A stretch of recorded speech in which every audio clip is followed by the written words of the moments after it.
देखिए अभी तक हम लोग एपिथेलियल ऊतक के बारे में पढ़ रहे थे। एपिथेलियल ऊतक के बाद संयोजी ऊतक है। संयोजी ऊतक के बारे में आपको उसकी परिभाषा क्या होती है बताया गया है। इसके बाद भी संयोजी ऊतक ऐसा ऊतक होता है जो अंगों को अंगों से जोड़ता है या अंगों को अन्य ऊतकों से जोड़ता है। ऐसे ऊतक को हम संयोजी ऊतक। संयोजी ऊतक में कोशिकाओं की संख्या कम होती है, जबकि उसके अंदर जो कोशिकाओं के बाहर जो पदार्थ होता है जिसको हम ऊतक द्रव्य के नाम से जानते हैं, ऊतक द्रव्य की मात्रा ज्यादा होती है और ऐसे द्रव्य को हम मैट्रिक्स के नाम से जानते हैं। यह मैट्रिक्स सघन भी हो सकता है, जेलीनुमा भी हो सकता है, कठोर भी हो सकता है, सघन भी हो सकता है, कई तरल भी हो सकता है, कई तरह का होता है मैट्रिक्स। इस तरह से अगर देखा जाए तो संयोजी ऊतक रचना के आधार पर यह संयोजी ऊतक तीन प्रकार का होता है। वास्तविक संयोजी ऊतक, कंकालीय ऊतक, कंकालीय संयोजी ऊतक और संवहन या तरल संयोजी ऊतक। इंग्लिश में जिनको क्रमशः connective tissue proper, skeletal connective tissue और लास्ट वन है वैस्कुलर या कनेक्टिव टिश्यू। इस तरह से संयोजी ऊतक तीन प्रकार का होता है रचना के आधार पर। ठीक है, अब हम बात करें वास्तविक संयोजी ऊतक की। तो वास्तविक संयोजी ऊतक जो होता है यह तीन प्रकार का होता है। सामान्य ढीला संयोजी ऊतक, इंग्लिश में सिंपल लूज कनेक्टिव टिश्यू। दूसरा होता है सघन तंतुमय संयोजी ऊतक, इंग्लिश में डेंस फाइब्रस कनेक्टिव टिश्यू।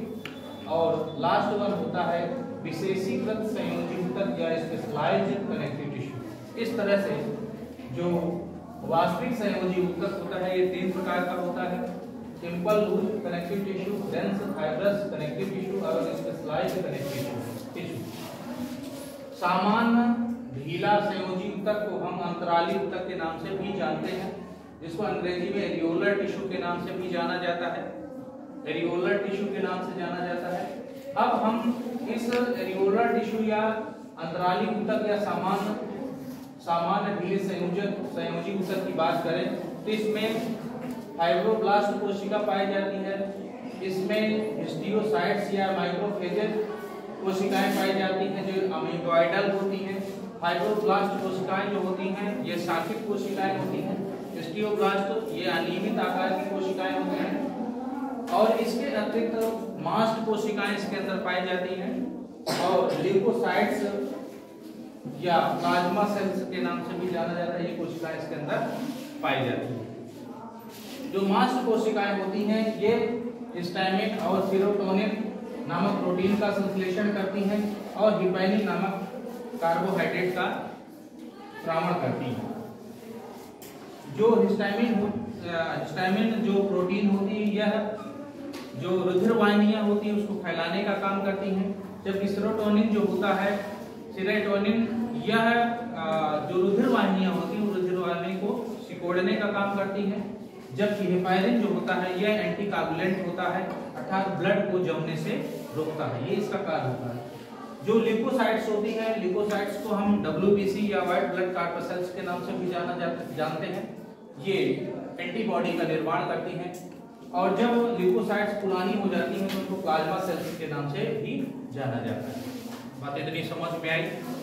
अब इस तरह से एंटीबॉडी का कार्य होता है शरीर की इम्यूनिटी सिस्टम को बढ़ाने का कार्य करती हैं। जो भी एंटीजन शरीर के अंदर प्रवेश करते हैं उनको मारने के लिए ये कार्य करते हैं, जिसके बारे में जब हम ये तरल संयोजी ऊतक के बारे में बताएंगे तो वहां पर आप इसके बारे में विस्तार से आपको बताया जाएगा। अब इसके बाद ये रहा हम अंतराली ऊतक की बात। तो अंतराली ऊतक में ये इतने प्रकार की कोशिकाएं पाई जाती हैं। इसके अतिरिक्त दो प्रकार के तंतु पाए जाते हैं जिनको हम कहते हैं व्हाइट कोलेजन फाइबर और येलो इलास्टिन फाइबर। एक और होता है रेटिकुलर भी होता है। तीन प्रकार के वैसे इसमें तंतु पाए जाते हैं, फाइबर पाए जाते हैं, लेकिन यहाँ पर हम दो ही प्रकार के बता रहे हैं, व्हाइट कोलेजन और येलो इलास्टिन। व्हाइट कोलेजन जो होता है यह शाखा विहीन होता है और बंडल में होता है, जबकि येलो इलास्टिन जो होता है यह इलास्टिक नेचर का होता है, अर्थात तंगता है और साथ ही साथ यह साथित होता है। जैसे कि इस डायग्राम में दिखाया गया है, जो एलो जो इलास्टिन टिश्यू फाइबर होता है यह साथित दिखाया गया शाखाओं में।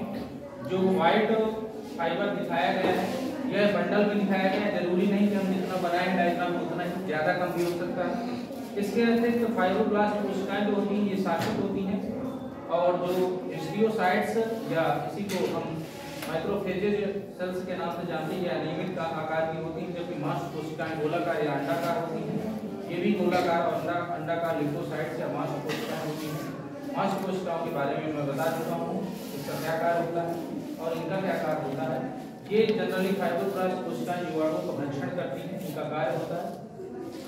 इस तरह से ये रहा एरियोलर या अंतराली ऊतक के बारे में कि इसका क्या कार्य है, क्या काम करता है। इसके अतिरिक्त हम दूसरे नंबर पे देखें सघन तंतुमय संयोजी ऊतक। सघन तंतुमय संयोजी ऊतक दो प्रकार का होता है। एक होता है व्हाइट कोलेजन कनेक्टिव टिश्यू के नाम से जाना जाता है। यहाँ पर व्हाइट कोलेजन टिश्यू यहाँ भी पाया जाता है, लेकिन दोनों टिश्यू में अंतर होता है। ये टिश्यू, इसके जो फाइबर होते हैं, तंतु होते हैं, पतले होते हैं, जबकि इसके जो होते हैं यह मोटे होते हैं। साथ ही साथ इस व्हाइट कोलेजन टिश्यू में बीच में फाइब्रोब्लास्ट कोशिकाएं भी पाई जाती हैं, ठीक है। इसके अतिरिक्त जो येलो इलास्टिन कनेक्टिव टिश्यू होता है, इसकी तुलना में, इस येलो फाइबर टिश्यू की तुलना में ये थोड़ा सा मोटा होता है। ये क्या होता है? मोटा होता है। इसका जो फाइबर होगा, तंतु होगा, ये पतला होता है, इसका फाइबर मोटा होता है, ये भी शाखित होता है। और ये जो होता है व्हाइट कोलेजन टिश्यू, ये टेंडन का निर्माण करता है। इसका टेंडन का निर्माण करता है, और जबकि ये जो है यह लिगामेंट का निर्माण करता है। लिगामेंट का निर्माण करता है। जो एलो इलास्टिन कनेक्टिव टिश्यू होता है यह लिगामेंट का कार्य करता है। लिगामेंट का जो काम होता है वह हड्डी को हड्डी से जोड़ने का कार्य करता है। हड्डी को हड्डी से जोड़ने का कार्य करता है, जबकि टेंडन का कार्य होता है यह हड्डी को हड्डी से भी जोड़ता है और हड्डी को जो है मांसपेशियों से भी जोड़ने का कार्य करता है। बात समझ में आ रही है? तो मुख्य रूप से व्हाइट कोलेजन कनेक्टिव टिश्यू का कार्य होता है टेंडन का निर्माण करना। टेंडन जो होता है वह हड्डी को मांसपेशियों से जोड़ता है या हड्डी को हड्डी से जोड़ता है, जबकि येलो इलास्टिन कनेक्टिव टिश्यू जो होता है यह लिगामेंट का निर्माण करता है, और लिगामेंट जो होता है हड्डी को हड्डी से जोड़ता है। जैसे हमारे घुटने की हड्डी है, अगर घुटने की हड्डी जहाँ पे जॉइंट होगा उस जॉइंट को जोड़ने के लिए लिगामेंट के द्वारा वह जुड़ा होता है। जनरली इसका रिपेयर नहीं होता, अर्थात अगर एक बार टूट गया तो जल्दी जुड़ता नहीं, जनरली ऐसा होता है। तो इस तरह से ये जो सघन तंतुमय संयोजी ऊतक होता है, ये दो प्रकार का होता है। व्हाइट कोलेजन कनेक्टिव टिश्यू, ये जो होता है ये टेंडन का निर्माण करता है, तो इसके बीच में फाइब्रोब्लास्ट कोशिकाएं पाई जाती हैं। जबकि दूसरा जो होता है वह एलो इलास्टिन कनेक्टिव टिश्यू होता है। यह इलास्टिन नामक पदार्थ का बना होता है, ये कोलेजन नामक पदार्थ का बना होता है। यह इसमें पाए जाने वाले अर्थात जो एरियोलर जो तंतु होते हैं उसकी तुलना में ये काफी मोटा होता है, ये साथित होता है, और यह लिगामेंट का निर्माण करता है। लिगामेंट का काम होता है हड्डी को हड्डी से जोड़ने का काम। टेंडन का कार्य होता है हड्डी को मांसपेशियों से जोड़ने का काम करता है, या हड्डी से हड्डी भी कभी कभी जोड़ता है। इनका रिपेयर नहीं होता, पुनः निर्माण इनका नहीं होता। तो ये इसके प्रकार है। बात समझ में आ गई? कोई प्रॉब्लम किसी को? सबके समझ में आ गया? ठीक है।